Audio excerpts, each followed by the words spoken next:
Hi friends. If you click to check out what my favorites have been for the month of September, then please keep on watching. Hi, my name's Alicia. If it's your first time here, thank you so much for clicking on my video. And if you are returning, well, thank you for visiting me again. Kinkysweat stands for my kinky hair and sweat life. I'm a fitness professional who loves things all movement and beauty. If you want to check out what I do in between the makeup, so you can head over to my Instagram. You might notice that I'm barefaced, and if it's your first time here, well, my monthly favorite videos tend to be a little lengthy, because I conduct them as they get ready with me, as I present my favorite makeup items for the last 30 days. I like to apply them while I speak, and sometimes I'll add extra b-roll, you know, just so you could get different perspectives on the makeup item that I'm using. And for that reason, all timestamps will be down below with the product. I've been implementing the lifestyle portion in my monthly favorites because this month, where should I begin with lifestyle? Well, one of our squad members, Sylvie, hi Sylvie, gifted me a little stationery care packet last month, and that little care package included this Sakura Sumo Grip Eraser. When I used this eraser, I immediately recognized how easy it was to erase. It didn't bend and pull the paper, and the eraser shavings were minimal, so cleanup was a breeze. Some of you had inquired about the eraser, and I'm like, you know what? Let me see if I could grab a link from somewhere. Whilst searching for this eraser, I happened to fall upon an online stationery retail store called Jetpens.com. Let me just start by saying, if you love stationery and you want to save money, please don't go to this website. But anyway, I had mentioned to Sylvie that I found Jetpens, and she had said Jetpens also has a YouTube channel that's oddly calming. I'm like, oh, that's interesting. Friends, I think the first video I encountered is titled Unique Japanese Binders for School. From then on, I saw top 10 back to school supplies, unique Japanese notebooks for students, top 10 pencil cases, Japanese stationery, what's the big deal? And then you have more technical specific videos like pastel highlighter comparison. Highlighter comparisons? My goodness. Then I hopped over to the website to fully investigate. And whether you're into stationery or not, the way Jetpens designs their website just makes for the most seamless, wholesome, complete experience as a consumer I have ever encountered. First of all, the website, I think, it's beautiful. It has like the lime green touches from their logo, a bunch of stationery, and you might be overwhelmed because you think, where should I look first? There's so much going on. There's so many categories. When you click on an item, you see under the product description that they have color sizes and parts, like associated parts that you need. If it's like a mechanical pencil you need lead for. Not only will they link you to the pages for the parts that are specific to that item, but they'll also give you the different colors and variations for that item, plus several close-up shots, several video demos, as well as a blog. They dedicate a whole ass blog to each of their standout items, like their backpacks, their binders, how to use them, what to expect, all these different points for this one notebook. And they have the YouTube video associated with this said product. How to use it, the different colors it comes in, the different designs, the different variations, comparisons. I think it was a good 2 weeks that I saw maybe like 5 Jetpens videos a day. It's like something I didn't know I needed in my life. There was a hole that was filled with just this love of pens and erasers and notebooks and writing. Oh my gosh, it was so fulfilling, and I must have ordered from Jetpens like 4 times in September. But the one standout item from Jetpens that I encountered that really overtook me, that just enchanted me beyond belief, is a Hobonichi Techo planner. In fact, all Japanese planners, because there's a video about the Japanese planners that they carry, the Kokyo Jibun Techo, the Hobonichi Techo, the Midori, the Traveler's Notebook. So they have different brands, and of course they have a video for each. You know, if you're wondering which one is for you, which one does which, they have a video about which planner personality are you. Although we're nearing the end of 2020, thank God. Of course, I can't use any new planners now, so I'm not so much presenting the planner as a favorite. I'm just presenting the moment in September that I was just overtaken by these planners. I insensibly checked Jetpens for the drop because they were getting the new Hobonichi Techos for 2021, and I kept on checking every day. They provided the drop day and they didn't say what time. So on, I believe it was September 21st, something like that. No, maybe earlier. I kept on checking on that day, refreshing, and they finally dropped the new Hobonichi Techo.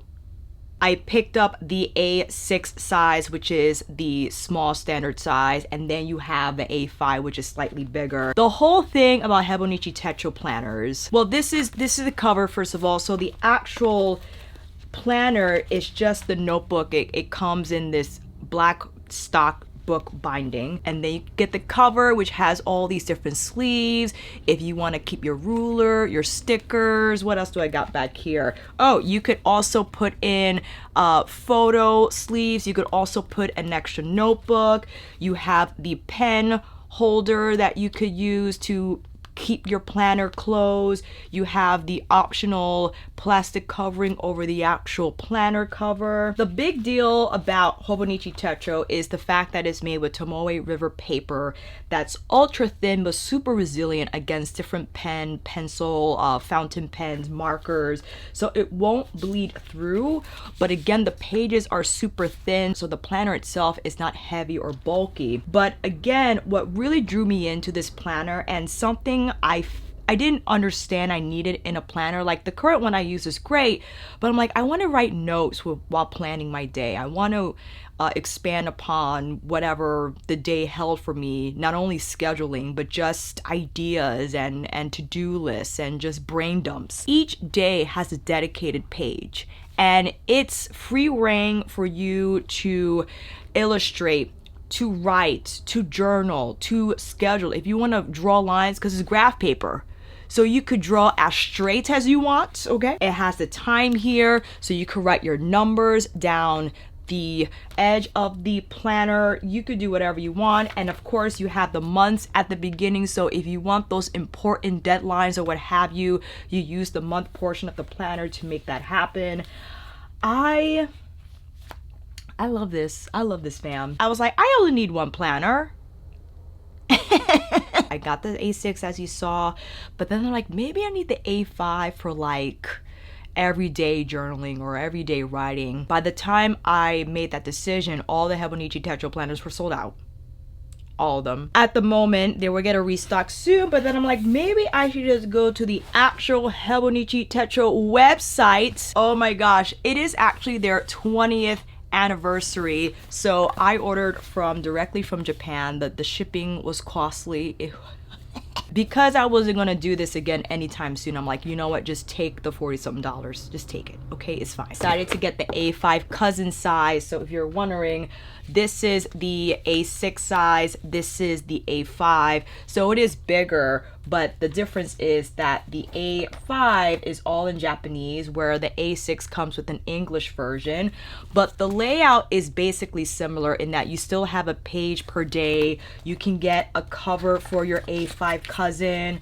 I have the slots here. I got a little ruler here. You could put your pen in through the loops. You could get your separate plastic cover that has, like, they got different editions for the plastic covers. They have collaborations with illustrators that you can still buy. I also bought other covers for my A5 cousin. So I got this beautiful floral pattern, and the inside is just this gorgeous gray, and then I got this floral pattern with like this print on the pen loops, and inside is all black. They also have like leather covers, like the more expensive thing. I picked up another cover for my A6, the pistachio and the blue. I picked up the Weeks, which is one of their more popular picks since it's smaller.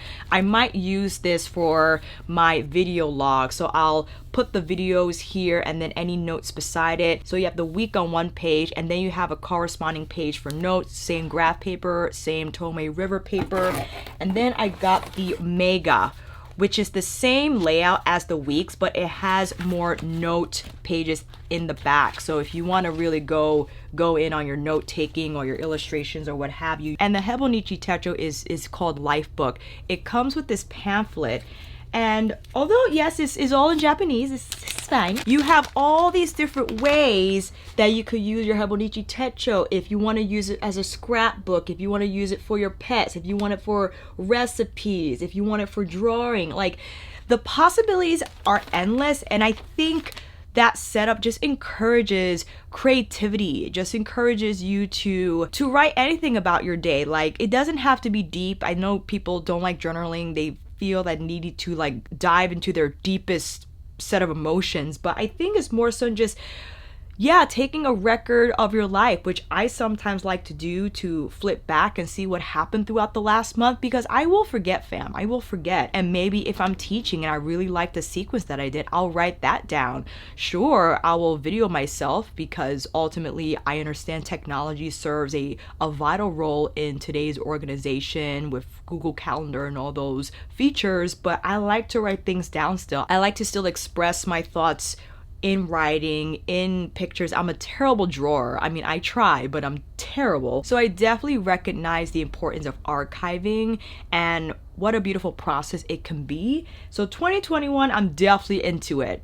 Ooh, I'm into it. Alongside all the 10 planners that I bought, I also bought a bunch of gel pens. So I got all the colors. I like to color coordinate my classes and my workshops and all that stuff.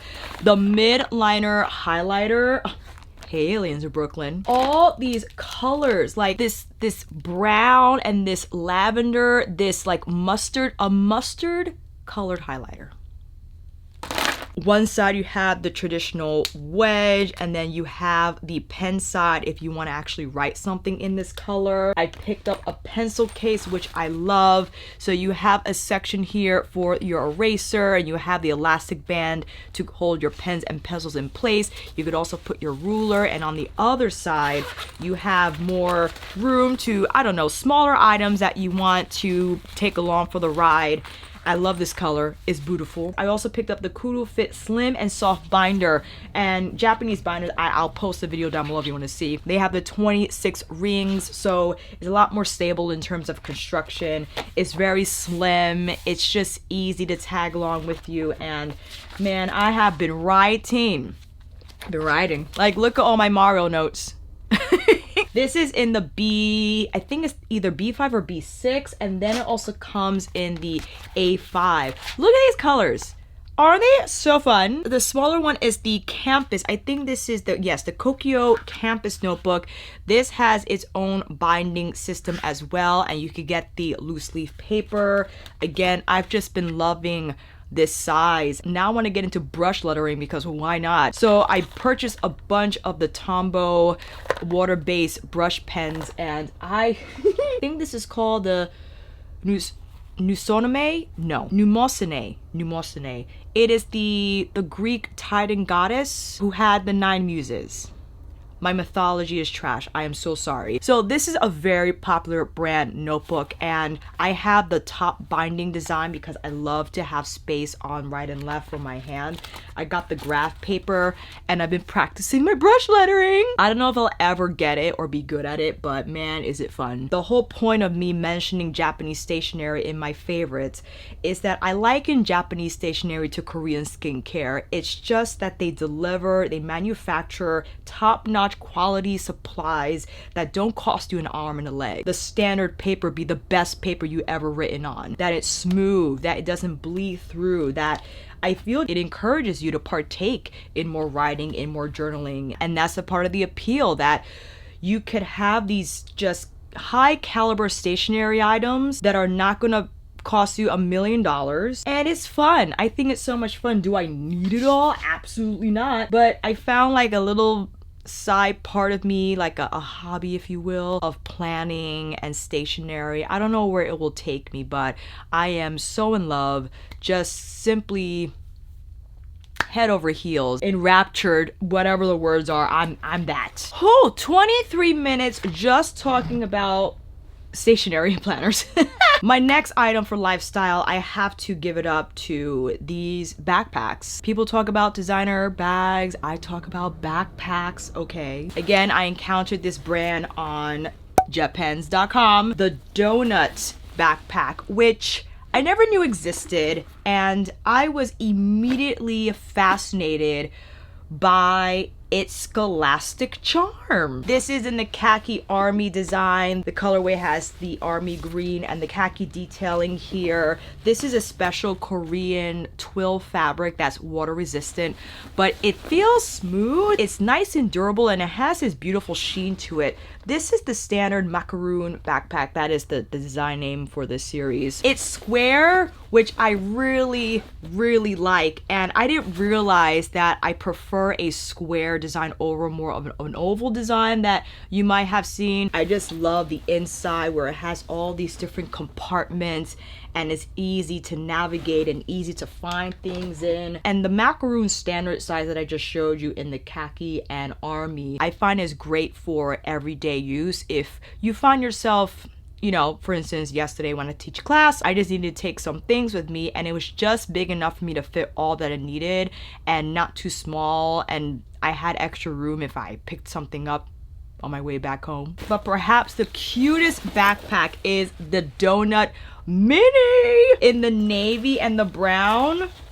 Please. Again, just this back to school feel, and I love backpacks. I rarely carry regular totes or handbags anymore. I just put it in the bag. Just put it in the bag. The straps are not as hardcore as the standard size macaroon, so I would definitely use the standard if you're gonna have it on your back for a few hours. I think this is more so if you just need something light to bring with you. And I mentioned this when describing the Doughnut backpack. That's also a mini.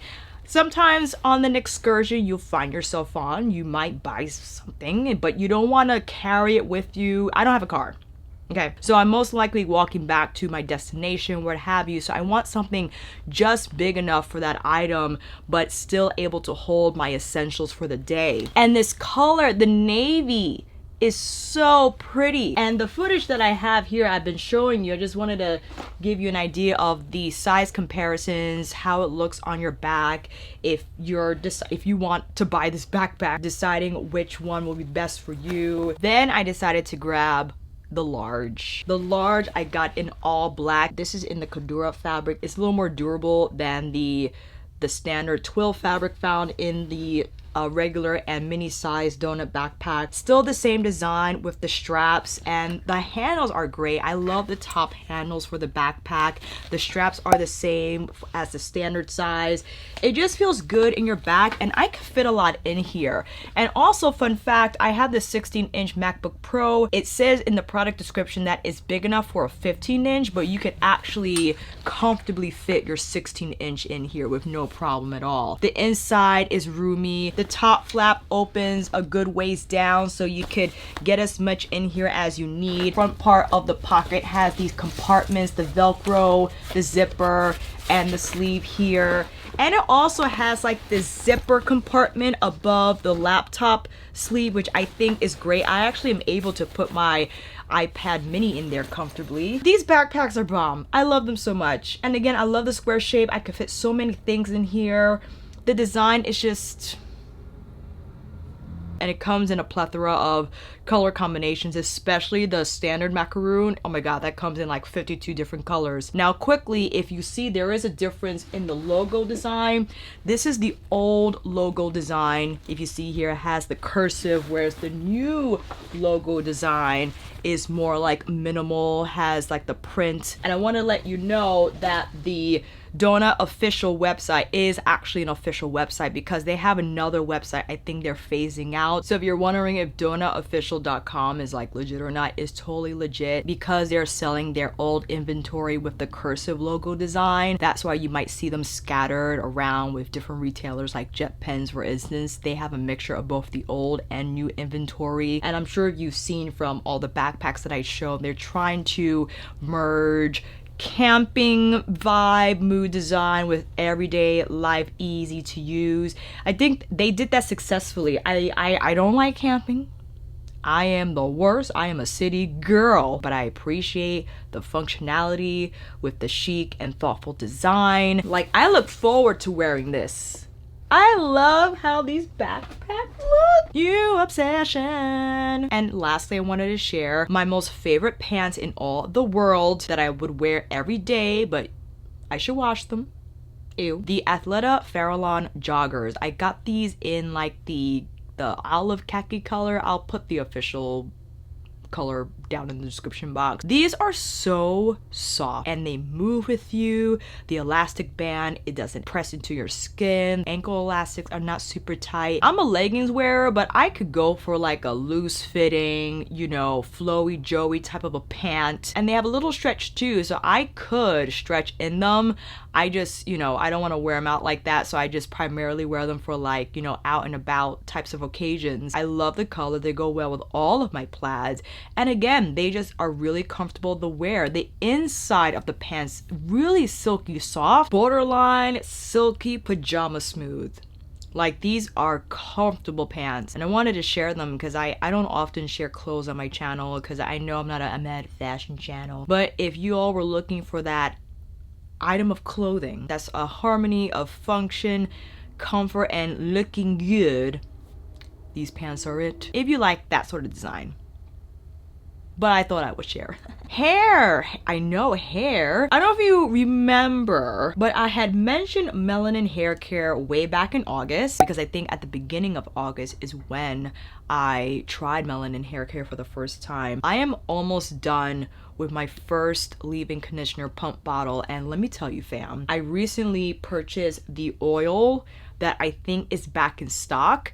I'm not one to reach for oil all the time, but this one is good. It gives my hair the sheen and the shine without the greasiness and the heaviness, and there's no residue. I mean, you know, because back in the day when I went ham on product, because my hair was processed, so it was dead. It didn't absorb anything. Like, the cuticle was completely shot, and maybe that's why I often skip the oil step. Maybe I just felt it wasn't necessary. When I combine the oil and the leave-in conditioner for my everyday leave-in styling, leave-in conditioning, I love the feel. It just leaves my hair soft, nourished, conditioned, and again, the texture is just perfect. It has that perfect amount of volume, but just a little bit of, you know, spiral definition in there. But I have to say, my most favorite wash and go styler that I have been using is their elongating twist cream, the twist elongating style cream. I use this in the shower when my hair is super wet, and I'll rake through different sections, and the way my hair feels after it has dried. Because cream stylers, maybe people are like, I don't know, maybe it's too heavy, it leaves product residue on the hair shaft. I went from gel to cream to gel and cream to different combinations, different products. This I have been most blown away by. A cream that leaves my hair defined, but super soft. A product that comes to mind is the Jane Carter Solution Curl Defining Cream. I used to do the Diva Curl Super Cream, which I do like still. I do like. I know there was a lot of controversy maybe still surrounding Diva Curl, so I haven't used it as of late, but I really do enjoy the Melanin Twist Elongating Cream. I'm like maybe half, I'm gonna say a quarter through. I'm thinking about getting a backup because Natural 85's Melanin Haircare sells out fast. It does. So I just want to make sure I get the products in so they're ready to go when I'm done with the one I'm currently using. I've been really loving how my hair's been looking, how it's been feeling. It's a little fluffy fluff today because I redid it yesterday for our Behind the Beauty Live with Lorraine from Colored Rain. The products themselves are so moisturizing since I use them every day. By the time I get to my shampoo day, there are not as many tangles, or if I need to do a pre-poo, then I could go in with the multi-use leave-in conditioner before I head into the shower just to get the crown of my head a little less detangled, a little less knotty, okay? And you could also use this after your shampoo step if you want to do so for detangling and smoothing. You can combine this with the style cream, and then for your daily maintenance, you could combine the multi-use with the oil. You could use this for a treatment. So I appreciate the ecosystem here that exists in Melanin Haircare, that these products are not exclusive to one role. You can definitely mix and match, layer how you like, and the outcome will be phenomenal no matter how you slice it. We talked about planners, we talked about hair. Why don't we do a little bit of skincare and then we'll get into the makeup? I promise you, like Alicia, I've been here for an hour. What is happening? A huge thank you to Good Molecules for sending me their Rosewater Daily Cleansing Gel. I didn't think I would like this product because I saw Rosewater. I was like, wait a minute. And then when I first got it, I smelled it and then I was like, oh no. But when you use it on your actual face, you don't smell a thing.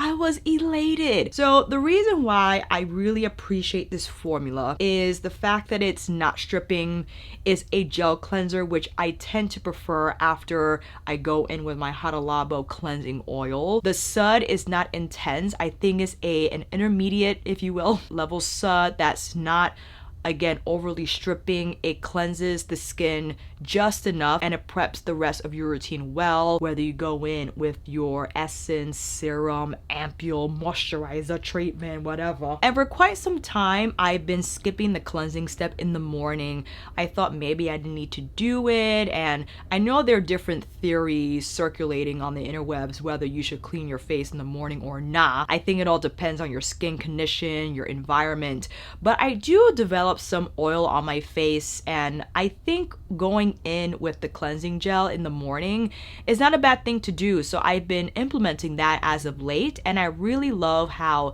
the rest of my it's okay. And I love how my skin feels after it's cleansed and I could go on with my morning routine. And I don't think I've been experiencing like the little whiteheads that sometimes spring out throughout the day. It could be from mask wearing, which I pretty much attribute any type of breakout to at this point. But again, I feel my skin is not overly cleansed. It's still, oh, thank you so much, Sun, for coming back. It has a nice feel to it. It has a nice bounce to it. So I've been thoroughly happy with this cleanser as I've been running out of the Crave Beauty Matcha Cleanser, which I am more than happy to repurchase. You know, between this and the matcha, I think I'm in good hands in the cleansing step. But I've been thoroughly enjoying this. So I've only used this much because I've just been using it for the month since I received it. And I will definitely finish it unless I bump into something that I love. But this has been great. And I will keep reporting as I continue to use it if I encounter any changes.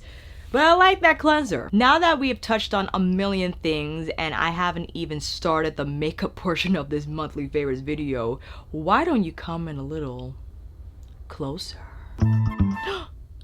That's enough. Foundation. Can you just take a guess as to what my favorite foundation of September is? I filmed a full-on cinematic length video on the new SUQQU cream foundation, as well as their new blush palette and the new holiday stuff that I actually just got in the mail today. Received the new holiday quads as well as the 2 lipsticks. A huge thank you to Beatrice for just being the best. She was so nice in preparing my order for the holiday drop because, you know, I was anxious. I'm like, I need it. But I also asked that she include the Intense Cover Concealer in number 12 because number 15, and I have all the demos on that video, fam. If you want a more extensive, in-depth experience of SUQQU, just see that video. I have 15, 16, and 18 in the Intense Cover.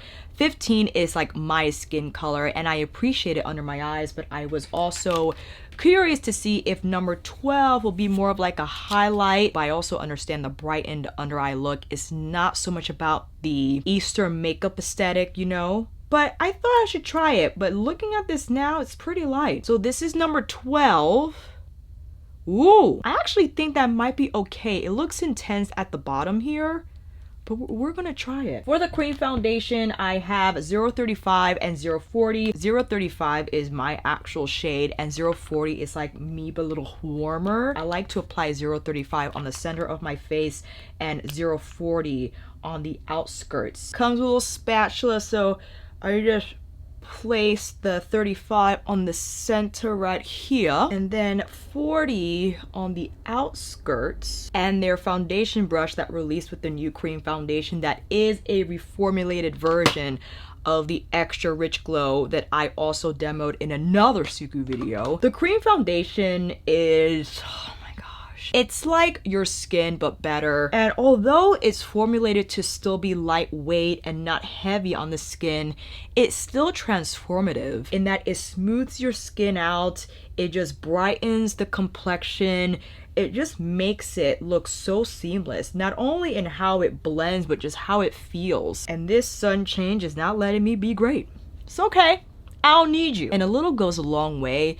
And I came to that conclusion because when I was looking at my old footage, I was like, you applied too much, girlfriend. But I wanted you to see the texture, so I went a little overboard, but you don't need much. I think it provides the perfect amount of coverage. If you want coverage, then this might not be for you. Again, because the Japanese makeup aesthetic is not so much about covering, but it's more about enhancing. Definitely in the West, we're like all about the coverage, and sometimes it's like, I don't want all that coverage, you know what I'm saying? I just love how it feels. And although my hyperpigmentation is still showing through a little bit, I don't mind it. It just kind of blurs and lessens the intensity of the look of the hyperpigmentation. If I wanted a little more coverage, then the Intense Cover Concealer, again, fave. I go on those portions that need the coverage and just melt it into the foundation. And although the number 16 shade is a little warm, it works out still, I feel. Number 15 is my under eye shade. And you'll see here that it's my skin tone. It's not so much brightening, and I appreciate the little bit of peachy depth that's in this shade because it kind of cancels out my under eye circles. Light change all day. And after this, we'll go in with number 12. So it's not super brightening, but I think it just evens out my under eye discoloration and darkness enough so my complexion looks harmonious and nothing looks out of place. Now let's check out number 12. I'll place that more on the inner part of the eye. Why not? We'll go here on those highlight parts. Blend that in.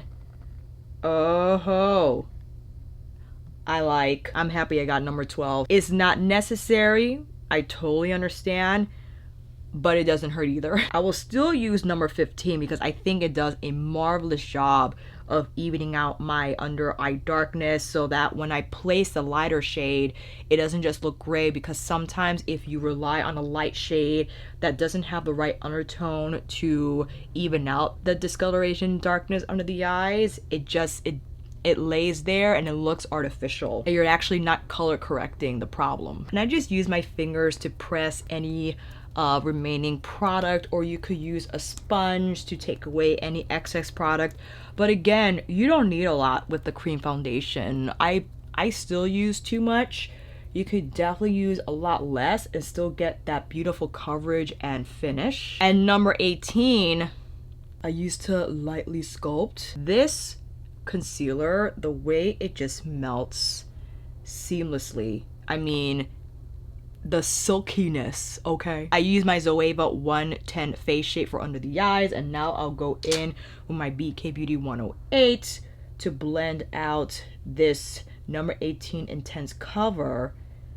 And just look how easy that was. Again, I can't get over it. I have a bunch of demos, and I just always love to reiterate. Perfect shade for me. And if you wanted, you could go in with number 12 after, if you wanted to kind of buff down some of the contour, if you went a little overboard. I think I applied a little too much on that side, so I'm going in with some more on my left, closer to the temples, so we could get a little more. I could always use the foundation brush to just buff away the edges here. No other than the SUQQU Sheer Loose Powder. I also have the Oil Rich Glow, which I actually applied under my eyes once, and I was not mad at it.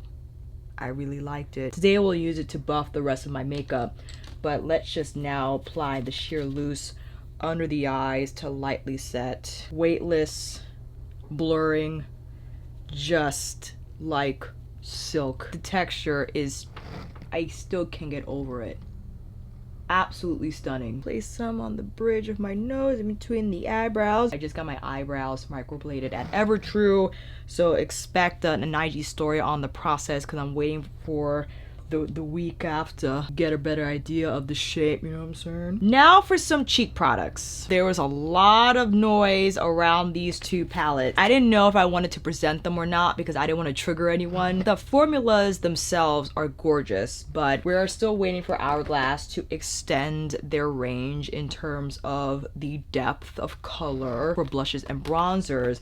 The reason why I brought these out is because since the formula is a little more lightweight than your typical pressed bronzer, pressed blush formula, the one tool that I definitely present as a favorite for the month of September is the Sonia G Small Buffer. And this is designed to pick up more product as well as to finish your face with a nice buff. So I'll take the bronzer shade in here and I'll place it of course, on top of the SUQQU. And I think that itself is going to serve as a nice backdrop. And because hourglass powders melt into the skin, I don't feel the need to swirl. I could, and that's why this brush is so soft that it glides over the skin without disturbing your actual foundation. Like, it does not move it. So if I wanted to swirl and twirl here instead of stamp, I could achieve that same beautiful blend again without moving any of the cream products. So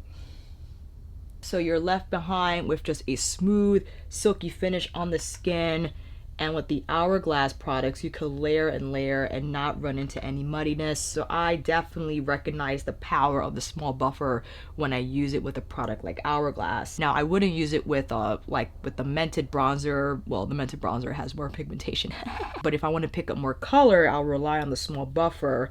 And again, the lightweight texture and just the formulation of this powder allows me to stamp it on and not so much to buff it on for blending. And let's do mood exposure and just kind of place it a little higher over the bronzer. Now I could go in with the highlighter that exists in the palette, or I got two highlighter favorites for the month of September. Definitely has to be the Charlotte Tilbury Hollywood Superstar Glow and the Dior Basic Glow palettes in the 3 new colorways. It's hard to pick which one is my favorite. I do a full-on demo with all 3 palettes to get an idea of the colors. I think I'll go in with Rose Gold because I believe it matches very well with the Charlotte Tilbury. Looking at the products that I have to present for favorite, I think all of them have a corresponding video to it if I'm not mistaken.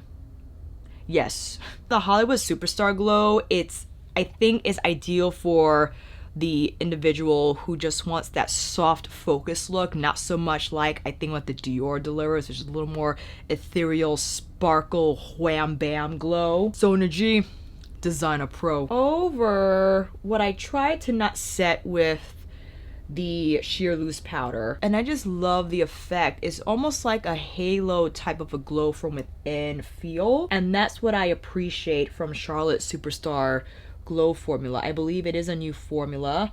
It's not wham bam pow wow, but I think it does serve a purpose in someone's makeup routine that's looking for that just enough glow. It melts into the skin beautifully. It just leaves behind a really smooth finish. If you like to layer your highlighters or just go in with one, you stop at the Hollywood. If you want to bump it up just a little bit, maybe go in with something more pow wow. I'm going to use a smaller, more concentrated brush. Let me use my Wayne Goss airbrush and the sheer gold pearl right in the middle, the center of the char, and that's gonna bump it up a little bit. Just bring a little more forward right there.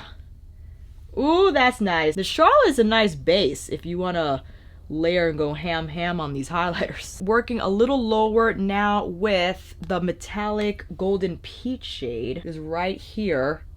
Ooh. Hello.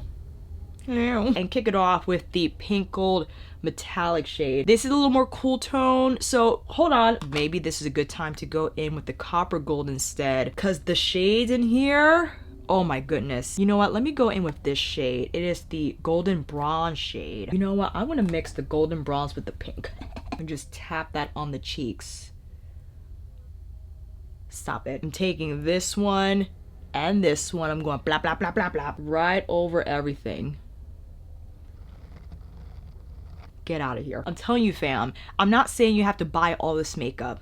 Okay, if you happen to have several highlighters, don't feel inclined to just use one at a time. Okay, they're there to use, and that's why I like to buy really good formulas, because if you cross over from one brand to another, the formula is good, the performance is going to be high caliber. So just layer it on, and look how beautifully it plays with the Charlotte. What? For now buff number 1, I'll go in with the dim powder, the finishing powder in dim light with my small buffer, and just lightly go over everything to look real smooth. Stop it right now. I'm just going between these two. I just want a little more. I know you're like, Alicia, what is going on? Just right here, just like that Bing spot. Ooh,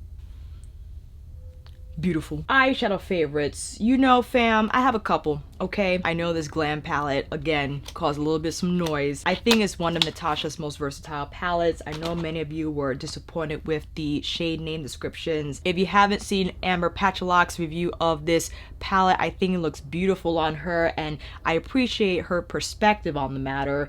Because at the end of the day, like she said, this is cool tone palette. Like, if you're not into cool tones, period, then you're not gonna like this offering.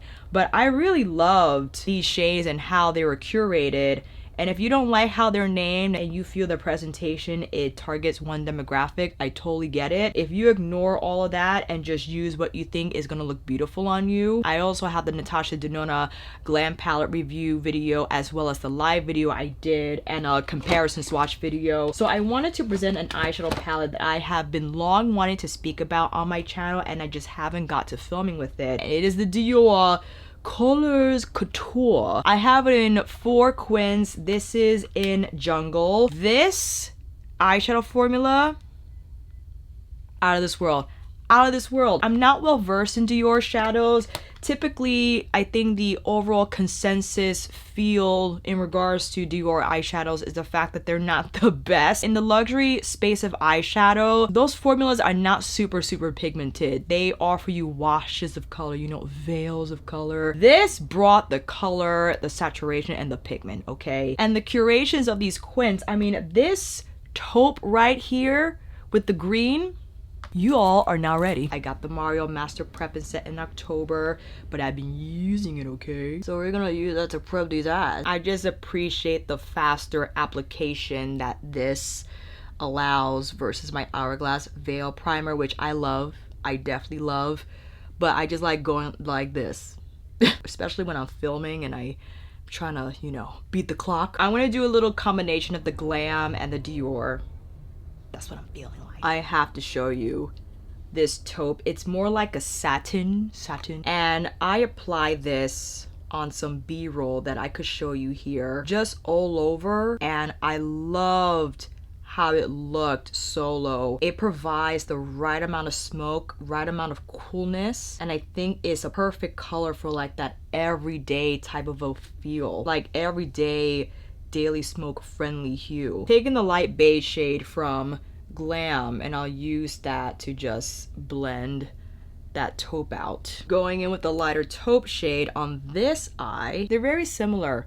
I think the Dior, the difference is that Dior is more of a satin finish, and this from Natasha is a truer matte. Taking the light gray mushroom on the edges of that first shade. This brown warm silver, which is one of the reasons why I love Glam so much, is that the shades of these metallics, they're just so unique. This is actually the more bronzy one. I think it's this one here that I can't even describe. This is like the warm silver, and I think it's such a beautiful, unique shade in that even though it's a silver, it still has some warmth to it, that it doesn't appear icy on the lid. It just appears classic. And these metallics are so smooth that you could apply them with a finger or brush and it just melts. And if you wanted, you could take a blending brush, maybe a little bit of that metallic shade, and just work it into the seams of the eye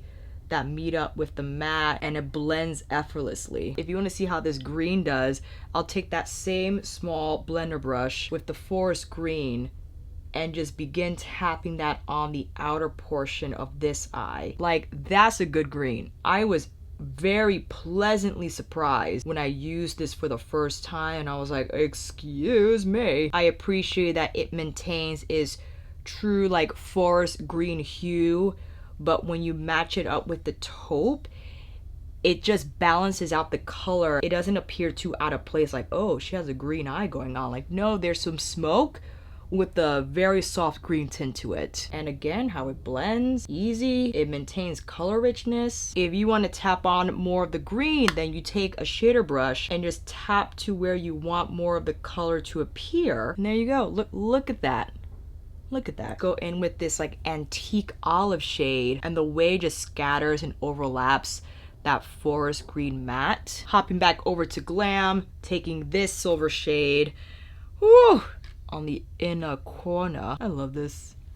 Look at that sheen. Taking the matte that we started to build this eye look with, now under the lash line. I'll take the deeper neutral brown shade on the outer corner. I'm gonna smooth that out. Let's take this pinky metallic shade under and inner lower lash line. I'm gonna pinch the bristles here so I could just get right under there. And then taking the more champagne, same brush, but on the actual inner corner. Darkest matte in the palette along the lash line, just to create some intensity there. Hopping over back to Dior, taking the green matte so we could start finishing this lower lash line. Start finishing. Interesting choice of words there, friend. With the pink champagne-y rose gold under this lower lash line. This one appears to have a little more like coral to it, and the one from Glam is more of an icy pink. Then the more champagne metallic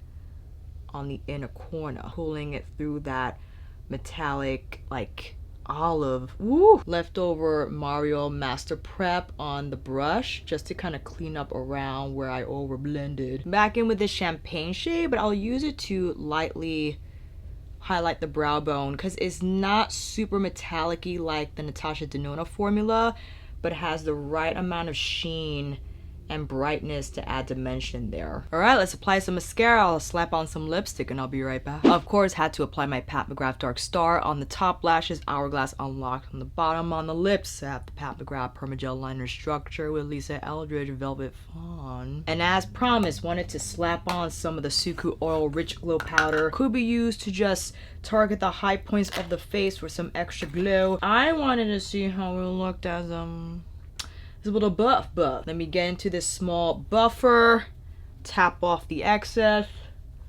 and just get it around and around and around. It feels so silky. There's definitely more of a glow. I'm feeling real glow Joe. And this brush is just marvelous.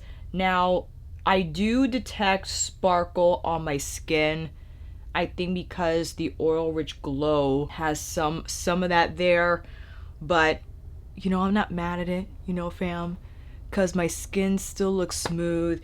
If you prefer not to use a powder like this and you have a skin type like me, I would just use the glow powder here on the high cheekbones and then follow up with the rest of your cheek products however you like. I just wanted to experiment because I just like to play and see how it will turn out, as I have never up until this point used the Oil Rich Glow as a finishing powder, but it ain't bad.